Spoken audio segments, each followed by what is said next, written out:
Latest videos के लिए subscribe कीजिए बाल संस्कार केंद्र चैनल और बेल आइकन प्रेस कीजिए। कहानी आद्य शंकराचार्य जी संन्यास ग्रहण। शिव गुरु और कामाक्षी देवी के घर जन्मे बालक शंकर अब पूरे 8 वर्ष के हो चुके थे। उनके पिता शिव गुरु भी अब इस दुनिया में नहीं रहे थे। माता कामाक्षी देवी स्वयं ही बालक का पालन पोषण करती थी। एक दिन बालक शंकर ने माँ को अपने हृदय की बात कही। माँ, मैं जीवन के वास्तविक लक्ष्य ब्रह्म ज्ञान को पाना चाहता हूँ, इसीलिए अब मैं संन्यास ग्रहण करना चाहता हूँ। मुझे अब घर छोड़कर जाने की आज्ञा दो माँ।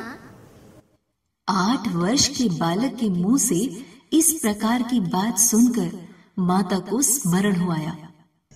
स्वामी ने इसकी कुंडली देखकर ठीक ही कहा था कि ये शीघ्र ही सन्यासी बन जाएगा। क्या वो समय आ गया है? यह सोचकर माता के होश उड़ गए। बालक ने माता को संभाला। कुछ समय पश्चात सामान्य अवस्था होने पर माता ने कहा, पुत्र, मेरा इस संसार में तेरे सिवा कोई नहीं है। क्या तुम मुझे छोड़कर चले जाओगे?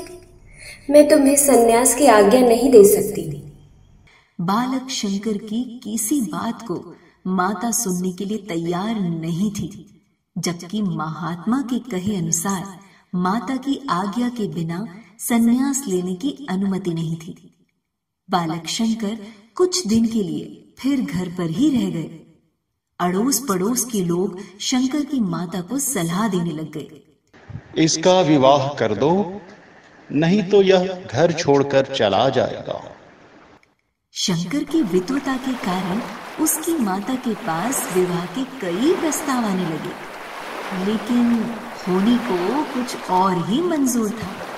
उसके घर के पास जो नदी बह रही थी, उसमें भयंकर बाढ़ आ गई और उसका पूरा झोपड़ा नदी के तेज बहाव में बह गया। शंकर और उसकी माँ किसी वृक्ष को पकड़कर पूरे प्रयत्न से अपने आप को बचा रहे थे। माँ, तुम तो जानती हो कि मेरे पिता ने कहा था कि मेरी आयु कम है, फिर भी तुमने मुझे संन्यास लेने की आज्ञा नहीं दी है। यदि जीवन का उद्देश्य ही नहीं पाया तो इस मनुष्य जीवन का क्या लाभ? संभव है इसी कारण प्रकृति का ये प्रकोप हुआ है। मुझे ऐसा प्रतीत होता है कि यदि तुम मुझे संन्यास लेने की अनुमति दोगी तो संभव है हम दोनों बच जाएंगे, अन्यथा इस भयंकर बाढ़ में हम डूब जाएंगे। शंकर की बात सुनकर माँ धर्म संकट में फंस गई। वह विचार करने लगी, अब क्या करें? बालक शंकर का शरीर छोटा होने पर बाढ़ का पानी उसके गले तक पहुंच गया था। शंकर ने फिर से कहा, माँ, अब तनिक भी देरी करी तो शायद मैं नहीं बचूंगा। मुझे अति शीघ्र संन्यास लेने की अनुमति दो, अन्यथा मेरा अंतिम प्रणाम स्वीकार करो। पुत्र, यदि होनी को यही मंजूर है और यही तेरा प्रारब्ध है तो मैं तुम्हें संन्यास लेने की अनुमति देती हूँ। कम से कम मुझे यह संतोष रहेगा कि मेरा पुत्र जीवित तो है। संसार में ऐसी कौन सी माँ होगी जो अपने पुत्र को अपनी आंखों के सामने डूबते हुए देखना चाहेगी। माता की यह वाणी सुनते ही ना जाने क्या चमत्कार हुआ कि बाढ़ एकाएक रुक गई। नदी का जल स्तर शांत हो गया। दोनों माता और पुत्र सकुशल बाहर आ गए। वास्तव में बालक शंकर की आयु इतनी ही थी, परंतु उनका धर्म स्थापना का उद्देश्य पूरा नहीं हुआ था। इसलिए देवताओं की इच्छा से उस दिन उसकी मृत्यु का योग टल गया था। शंकर ने माँ के रहने के लिए नया झोपड़ा बनाया।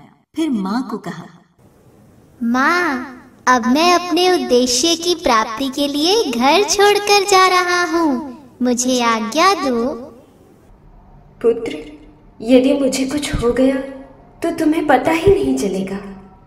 माँ, जब तुम्हारी अंतिम घड़ी आएगी और तुम मुझे याद करोगी तो मैं चाहे कहीं पर भी हूँ, मैं तुम्हारे पास आ जाऊंगा। तुम अपना शेष जीवन ईश्वर के भजन में लगाओ और मुझे आज्ञा दो। माँ ने बालक को भीगी हुई पलकों से विदाई दी। मात्र 8 वर्ष का बालक शंकर घर छोड़कर माँ को प्रणाम करके गुरु की खोज में अपने ध्येय की ओर निकल पड़ा। आगे की कहानी अगले सत्र में। बोलो भक्त और भगवान की जय।